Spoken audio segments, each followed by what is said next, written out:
પૂરિયા સેવડા તો ઈના વાળ હોય ને પાછી તો કે મે તો પોની કરાવી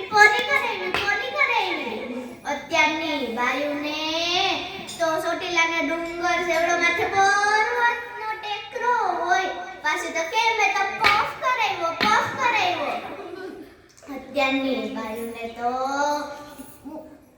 મુસુના આકડા જેવડા તો ઈના નેણ હોય પાછી તો કે મે તો આઈબ્રો કરાવ્યો